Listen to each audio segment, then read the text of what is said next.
आज का टॉपिक है हमारा अनिश्चितता सिद्धांत की पुष्टि तथा सत्यापन। ठीक है, ये ऊपर थोड़ा बोर्ड चमक रहा होगा। ठीक है, तो उसको थोड़ा सा मैनेज करना, मैं बोल देता हूँ। अनिश्चितता सिद्धांत जो हम लोग पढ़े थे ना, हाइजेनबर्ग का अनिश्चितता सिद्धांत, उसका सत्यापन किया जा रहा है, यार उसकी पुष्टि की जा रही है कि हाइजेनबर्ग का अनिश्चितता सिद्धांत में जो हमको कहा गया था, क्या कहा गया था,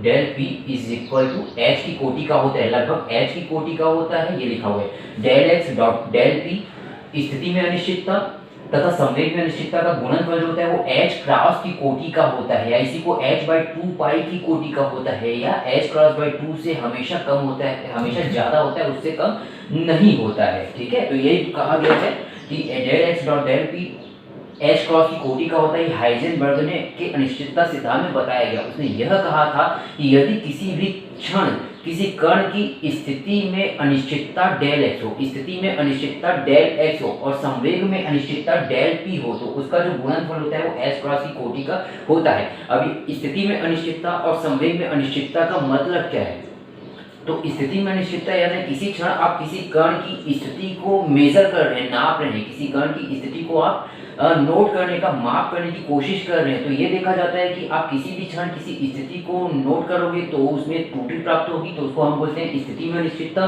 और उसी क्षण अगर संवेग को आप नोट करोगे, उसकी माप करोगे, तो उसको बोलोगे उसकी संवेग में अनिश्चितता। तो स्थिति में अनिश्चितता तथा संवेग में अनिश्चितता, बार बार बोलूंगा ना, स्थिति में अनिश्चितता तथा संवेग में अनिश्चितता का गुणनफल एक कांस्टेंट के बराबर होता है, जिसे h कहते हैं। ठीक है, यानी ये कहा जाता है कि अगर आप स्थिति को अच्छी तरह से बिना त्रुटि के नापने की कोशिश करेंगे, तो जितनी इसको अगर निश्चित तरीके से नापने की कोशिश करेंगे तो इसकी अनिश्चितता उतनी बढ़ती जाएगी। यानी इसको यदि तुम यथार्थपूर्वक ज्ञात करने की कोशिश करोगे तो संवेग में कोई ना कोई त्रुटि उत्पन्न हो जाएगी, और संवेग को अच्छे से यथार्थपूर्वक यानी निश्चितता के साथ नापने की कोशिश करोगे तो उसके बाद अगर स्थिति को नापोगे तो इसमें त्रुटि प्राप्त हो जाएगी। तो यही है हाइजेनबर्ग के अनिश्चितता का सिद्धांत, यानी किन्हीं भी दो राशियों को एकदम निश्चितता से नहीं नापा जा सकता।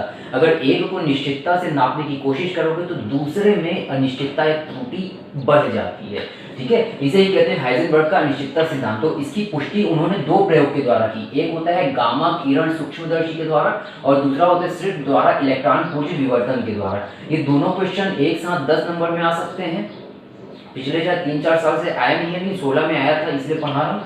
ठीक है, तो गामा किरण सूक्ष्मदर्शी, आज हमारा ये टॉपिक है गामा किरण सूक्ष्मदर्शी। ठीक है, तो सबसे पहले क्या करना है, ये फिगर बनाना है। सबसे ऊपर में क्या लिखोगे, हाइजेनबर्ग द्वारा दिए गए सिद्धांत की पुष्टि के लिए हाइजेनबर्ग ने ही एक गामा किरण सूक्ष्मदर्शी का प्रयोग किया था, गामा किरण सूक्ष्मदर्शी का प्रयोग किया था, जिसके उपकरण का वर्णन या जिसका फिगर निम्न दिया गया है करके। ठीक है, ऊपर 2 लाइन 3 लाइन थ्योरी लिखे, उसके बाद ये चित्र बना देना। अब चित्र को एक्सप्लेन करना, ऊपर से मैं इसको बता रहा हूँ, चित्र को एक्सप्लेन कैसे करोगे, तो ये बताना है कि कोई गतिशील इलेक्ट्रॉन है, ये जो है ना, कोई गतिशील इलेक्ट्रॉन है जो x दिशा में गति कर रहा है। माना कोई गतिशील इलेक्ट्रॉन है जो x दिशा में गति कर रहा है। इस इलेक्ट्रॉन को क्या करना है, हम लोग को इस इलेक्ट्रॉन की स्थिति और इस इलेक्ट्रॉन का संवेग, इस गतिशील इलेक्ट्रॉन की स्थिति तथा इस गतिशील इलेक्ट्रॉन के संवेग को किसी अच्छे बोलना चाहिए अच्छी क्षमता वाले सूक्ष्मदर्शी द्वारा देखा जाता है। किसी गतिशील इलेक्ट्रॉन की स्थिति तथा संवेग का मापन हम किसके द्वारा कर रहे हैं, किसी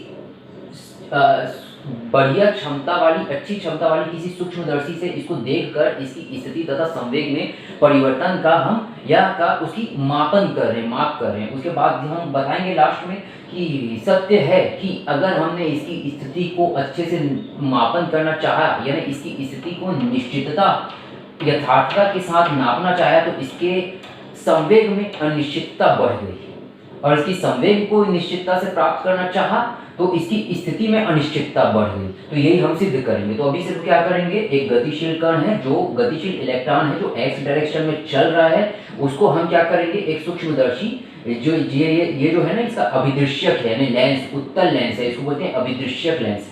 इस अभिदृश्यक लेंस के पीछे नेत्रिका वगैरह लगी हुई है जिससे हम इसको देखेंगे। तो इस अभिदृश्यक लेंस से हम इस इलेक्ट्रॉन, गति करते हुए इलेक्ट्रॉन की किसी क्षण में स्थिति और गति का अध्ययन करेंगे। अब सूक्ष्मदर्शी इस इलेक्ट्रॉन को कब देखेगा, जब आप इस इलेक्ट्रॉन को प्रकाशित करोगे। इस इलेक्ट्रॉन पर आप प्रकाश आपतित करोगे, यहाँ से प्रकाश क्या होगा, इस पर आपतन होने के बाद उसका क्या हो जाएगा, प्रकीर्णन हो जाएगा। क्या हो जाएगा, प्रकीर्णन हो जाएगा। प्रकीर्णन होने के बाद जो प्रकाश इसमें जाएगा अंदर, तभी तो हमको दिखाई देगा ना इलेक्ट्रॉन। प्रकाश का कॉन्सेप्ट पढ़ो ना, कोई भी वस्तु हमको तभी दिखाई देती है जब उस पर प्रकाश आपतित होकर उससे टकरा के हमारी आंखों तक पहुंचती है। ठीक है, तो उपकरण का वर्णन फिर से कर रहा हूँ मैं, इस चित्र का वर्णन फिर से कर रहा हूँ। कोई गतिशील इलेक्ट्रॉन है जिसको एक तीव्र क्षमता वाली सूक्ष्मदर्शी के द्वारा देखकर उसकी स्थिति तथा संवेग का मापन किया जा रहा है। इसके लिए क्या किया जाता है, इस जो गतिशील इलेक्ट्रॉन है उस पर प्रकाश आपतित की जाती है। कोई बिंदु स्रोत है, मान लो एस स्रोत है, इसकी सहायता से इस पर गामा फोटान यानी गामा किरण को आपतित किया जाता है। गैमा किरण को इसके ऊपर आपतित किया जाता है। गैमा किरण क्या होता है, फोटानों से मिलकर बनी हुई होती है। इसका मतलब हम ये मान के चल रहे हैं एक फोटान इसके ऊपर आपतित हो रहा है। गामा प्रकाश से इस गतिशील इलेक्ट्रॉन को प्रकाशित किया जा रहा है। ठीक है, तो गैमा फोटान से इस गतिशील इलेक्ट्रॉन को प्रकाशित किया जा रहा है। तो ये मान लें कि एक फोटान निकला और इससे आके टकराया। जैसे ही गामा फोटान इससे टकराएगा तो क्या करेगा, इस इलेक्ट्रॉन को अपनी कुछ ऊर्जा दे देगा। हम लोग पढ़े ना क्वांटम इफेक्ट में कि कोई भी फोटान इस पर आपतित होगा तो इसको कुछ ऊर्जा दे देगा, और ऊर्जा देने के बाद ये क्या करेगा, इसको कुछ संवेग प्रदान करेगा, और कुछ संवेग प्रदान करने के बाद जो बचा हुआ संवेग है उससे ये फोटान आपतित होकर दूसरा फोटान अलग तरंग दैर्ध्य, मान लेते हैं लैम्डा तरंग दैर्ध्य का फोटान न्यू आवृत्ति और लैम्डा तरंग दैर्ध्य का फोटान इस पर तुम आपतित कर रहे हो। तो यहाँ आपतित होने के बाद क्या होगा, वो इससे टकराएगा और इलेक्ट्रॉन को अपना कुछ संवेग दे देगा, और इलेक्ट्रॉन दूर जाके प्रतिक्षिप्त हो जाएगा। और जो बचा हुआ संवेग होगा, उस बचा हुआ संवेग या ऊर्जा बोलना चाहिए, ऊर्जा बची हुई ऊर्जा के साथ, बची हुई संवेग के साथ वो दूसरी दिशा में प्रकीर्णित हो जाएगा। तो एक फोटान यहाँ टकराया, कुछ ऊर्जा दे दिया, अब जो फोटान था उसकी ऊर्जा कम हो गई, और ये दूसरा ऊर्जा फोटान, इसको बोलेंगे प्रकीर्णित फोटान, जिसकी तरंग दैर्ध्य मैं मान लेता हूँ लैम्डा डैश और आवृत्ति मान लेता हूँ मैं न्यू डैश। तो उससे ये प्रकीर्णित हो जाएगा, इससे टकराएगा फोटान और अलग अलग दिशा में मान के चलो वो प्रकीर्णित हो गया। किसी भी दिशा में वो जा सकते हैं, लेकिन हमको सूक्ष्मदर्शी से देखना है इलेक्ट्रॉन की स्थिति। तो हमारी कंडीशन क्या रहेगी, हमारे सामने शर्त क्या रहेगी कि जो फोटान यहाँ से प्रकीर्णित होगा यानी इससे टकरा के जाएगा, वो इस सूक्ष्मदर्शी के अंदर जाना चाहिए, तभी तो हमको दिखाई देगा ना फोटान की स्थिति और संवेग। तो फोटान आया, इससे टकराया, इसको कुछ संवेग दे दिया, संवेग देने के बाद ये प्रतिक्षिप्त हो गया, इलेक्ट्रॉन फेंका गया, और बाकी ऊर्जा का दूसरा फोटान प्रकीर्णन के द्वारा इस सूक्ष्मदर्शी के अंदर जाएगा। ठीक है, अब ये सूक्ष्मदर्शी के अंदर कहीं से भी जा सकता है। इसकी सीमा क्या होगी, यहाँ से लेके वो यहाँ तक किसी भी बिंदु में जाएगा, तभी हम लोग को स्थिति का पता चलेगा। अगर फोटान टकरा के इधर निकलेगा तो हमको दिख पाएगा क्या। तो एक शर्त है यहाँ पे कि फोटान जो इससे टकरा के प्रकीर्णित फोटान जिसकी तरंग दैर्ध्य लैम्डा डैश है, इससे टकराने के बाद PA, ये P बिंदु है जहाँ पे इलेक्ट्रॉन रखा हुआ है, PA से PB के बीच वो किसी भी दिशा में वो अंदर प्रवेश कर सकता है, तभी हम इसकी स्थिति और संवेग में की को नोट कर सकते हैं। बाहर का तो वैल्यू नहीं है क्योंकि इसका क्षेत्र इतना ही है। ठीक है, उसके बाद ये माना गया है इस चित्र में कि जो ये अभिदृश्यक बन रहा है ना, अभिदृश्यक उसका कोणीय विस्तार, बुक पढ़ोगे ना तो थ्योरी दिया हुआ है, ये जो अभिदृश्यक है ना इसका कोणीय विस्तार जो है ना -θ से लेके +θ है। -θ से +θ का मतलब ये हुआ है कि ये जो अभिदृश्यक बन रहा था ना, यहाँ से एक लंब खींचना और ये शंक्वाकार बनेगा, तो ये जो एंगल है ना उसको तुम थीटा दे देना, आधे कोण को, हाफ को थीटा, और इस तरफ भी थीटा दे देना। तो ऐसा बोल सकते हैं ना, इधर थीटा है तो इधर कौन सा होगा, -θ होगा। एक तरफ परिमाण में दोनों को थीटा बताओगे, जैसे 30 बताओगे, लेकिन इधर जब लोगे तो हम क्या बोलेंगे कि PA और PB के बीच विस्तार कितना है, PA और PB के बीच -θ से +θ तक, -θ, ये -θ मान लेता हूँ मैं, -θ से +θ तक प्रकाश कहीं भी अंदर प्रवेश कर सकता है। तो ये तुम्हारा फिगर हो गया। अब देखो, शुरुआत ना तुम लोग को डेल x से करनी है, डेल x यानी स्थिति की अनिश्चितता से, फिर इसके माध्यम से तुमको निकालना है डेल p, इसके माध्यम से तुम लोग को निकालना है डेल p यानी संवेग में अनिश्चितता। उसके बाद तुम दोनों को मल्टीप्लाई करके एच क्रॉस लाने की कोशिश करोगे। अगर ऐसा हो जाता है तो हमारा जो हाइजेनबर्ग का ये जो प्रयोग था वो सत्य था। ठीक है, तो देखो डेल एक्स से ही शुरुआत करनी है। तो डेल एक्स के लिए डायरेक्ट तुम लोग को फॉर्मूला याद करना है। पहले तो फिगर को एक्सप्लेन करना, गामा फोटोन टकराया, PA से PB तक वो कहीं भी प्रवेश करेगा अंदर और इलेक्ट्रॉन को प्रतिक्षिप्त कर देगा। ये फोटोन आपतित फोटोन है, और ये जो फोटोन इधर से जहाँ से भी घुस रहा होगा अंदर प्रवेश कर रहा होगा वो आपका प्रकीर्णित फोटोन है। ठीक है, तो एक काम करते हैं, हम बुक के हिसाब से चलते हैं। आपतित फोटान को इसने ना लैम्डा डैश दिया हुआ है, ठीक है, कंफ्यूज मत होना, तुम्हारे बुक के हिसाब से मैं चल रहा हूँ। इसको लैम्डा डैश दे सकते हैं, लेकिन तुम्हारी बुक में इसको लैम्डा डैश दिया हुआ है, तो इसको मैं न्यू डैश और लैम्डा डैश मान लेता हूँ। और तुम्हारी बुक में इसको लैम्डा दिया है, ये जो प्रकरणित फोटान है ना, तो इसको मैं लैम्डा और न्यू मान लेता हूँ, ठीक है, कंफ्यूज नहीं होना, डैश को इंटरचेंज किया हूँ मैं। अब सूक्ष्मदर्शी की विभेदन सीमा कितनी होती है? सूक्ष्मदर्शी की विभेदन सीमा आप लोग 12th में पढ़े हुए, सूक्ष्मदर्शी की विभेदन सीमा del x equal to lambda by 2 sine theta होती है। Del x equal to lambda by 2 sine theta सूक्ष्मदर्शी की विभेदन सीमा। अब विभेदन सीमा का मतलब तुम लोग को समझना पड़ेगा कि विभेदन सीमा क्या होता है। देखो सूक्ष्मदर्शी का प्रयोग तुम क्यों करते हो, जैसे कि बहुत सारे बोलना चाहिए, अगर मैं एकदम पास लाइनों को खींच लूँ, ऐसे 10-12 लाइन को खींच लूँ, खुली आंखों से देखूंगा तो सब मेरे को एक ही दिखाई देगी, मोटी लाइन नहीं है, ठीक है। लेकिन अगर इसको मेरे को अच्छे से देखना है कि इसके बीच कुछ तो दूरी होगी कि अलग दिखे, तो हम लोग सूक्ष्मदर्शी का प्रयोग करते हैं। और सूक्ष्मदर्शी की भी कुछ लिमिट होती है, वह न्यूनतम दूरी, वह न्यूनतम पार्श्विक दूरी जिस पर सूक्ष्मदर्शी किन्हीं दो बिंदुओं के बीच विभेदन कर सकता है। यानी ये दो बिंदुओं को के बीच सूक्ष्मदर्शी दो बिंदुओं को अलग अलग तभी दिखा पाएगा जब उनके बीच में एक न्यूनतम दूरी होगी। अगर उससे और ये पास हो जाएंगे ना, तो सूक्ष्मदर्शी को भी वो एक ही दिखाई देगा। तो जैसे हर किसी की कैपेसिटी होती है, मेरी कैपेसिटी है, तुम्हारी कैपेसिटी है, वैसे ही सूक्ष्मदर्शी की भी कोई ना कोई कैपेसिटी होती है। यानी इसका मतलब ये है कि वो एकदम करीब उसी बिंदु को नाप सकता है जितनी उसकी क्षमता होगी, उसको बोलते हैं विभेदन सीमा। विभेदन सीमा यानी वह न्यूनतम दूरी जिसको सूक्ष्मदर्शी अलग अलग दिखा सकता है, और उस न्यूनतम से कम दूरी होगी तो सूक्ष्मदर्शी को भी वो एक ही बिंदु दिखाई देगा, वहां सूक्ष्मदर्शी काम नहीं करेगा। तो इसको बोला जाता है सूक्ष्मदर्शी की विभेदन सीमा, वह न्यूनतम दूरी जिसे वो अलग अलग कर सकता है, ठीक है। तो सूक्ष्मदर्शी की विभेदन सीमा का सूत्र होता है डेल एक्स बराबर लैम्डा बटे 2 साइन थीटा।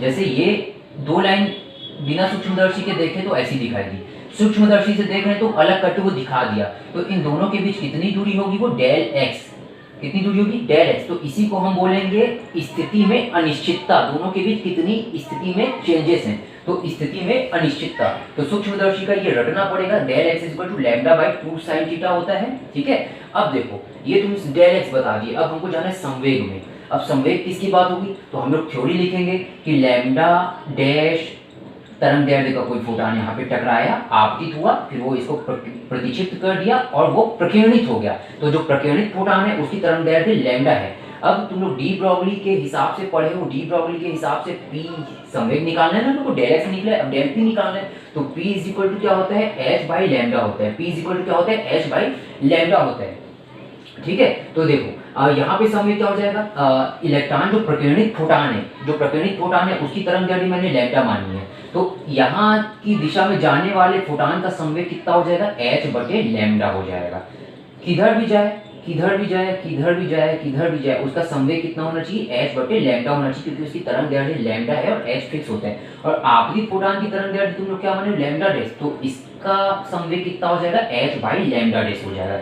ये h बाई लैम्डा डैश टकराने वाले फोटान का संवेग p h by lambda dash, और प्रकीर्णित फोटान का संवेग h बाई लैम्डा। लेकिन अपने को पता नहीं कि वो यहाँ से जा रहा है, यहाँ से कि यहाँ से इतनी दूरी में जा रहा है, इतना पता है, माइनस थीटा से प्लस थीटा के बीच वो कहीं भी प्रवेश कर रहे हैं। तो संवेग की बात करनी, तो प्रकीर्णित फोटान का x घटक, प्रकीर्णित फोटान के संवेग का x घटक, तो प्रकीर्णित फोटान है ना, उसके संवेग का x घटक यहाँ पे लिख देना थ्योरी, माइनस थीटा से प्लस थीटा के बीच होता है, ठीक है। इसका मतलब संवेग का घटक माइनस थीटा से प्लस थीटा के बीच होता है। तो देखो h बाई लैम्डा, अब देखो थीटा कहाँ पे बना हुआ है, ये बना है ना थीटा, ठीक है, ये आपका थीटा बना हुआ है, इसको मैं क्लीन कर देता हूँ। यहाँ पे संवेग का हम लोग सिर्फ x घटक लेंगे, ये देखो h बाई लैम्डा किस डायरेक्शन में, इस डायरेक्शन में है ना, लेकिन आपतित फोटान की दिशा क्या थी, x थी, तो हम जो प्रकीर्णित फोटान है ना उसको भी x डायरेक्शन में ही बस लेंगे। तो x डायरेक्शन के लिए क्या करना पड़ेगा, ये जो h बाई लैम्डा है ना उसको दो समकोणिक घटकों में वियोजित कर देना। यहाँ थीटा बन रहा है ना, तो ये क्या हो जाएगा तुम्हारा h by lambda cos theta हो जाएगा, और ये तुम्हारा क्या हो जाएगा, h by lambda sine theta हो जाएगा, h by lambda sine theta हो जाएगा।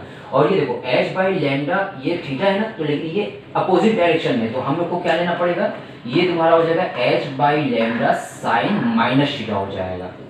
समझ लो क्या बोल रहा हूँ। इस दिशा में प्रकीर्णित फोटॉन का संवेग कितना है, h बाई लैम्डा है, लेकिन हमको x डायरेक्शन में लेना है, y की हमको जरूरत नहीं है, इसलिए cos नहीं भी लिखोगे तो भी चलेगा, सिर्फ हम लोग को x डायरेक्शन, सिर्फ आपतित दिशा में अभी क्या संवेग है, पहले तो h बाई लैम्डा देखता, अभी क्या संवेग है निकालने, तो h by lambda sine theta इस तरफ और h by lambda sine minus theta इस तरफ। इसका मतलब संवेग जो है ना वो इतने से लेके इतना कुछ भी हो सकता है, ये हमको पता थोड़ी कि यहीं से जा रहा है वो अंदर, यहाँ यहाँ यहाँ यहाँ यहाँ इन दोनों के बीच ही कहीं ना कहीं जा रहा है। तो हम लोग बोल सकते हैं ना कि संवेग का जो x घटक होगा क्या होगा, h by lambda sine theta से h by lambda sine minus theta तक होगा, तक कुछ भी होगा।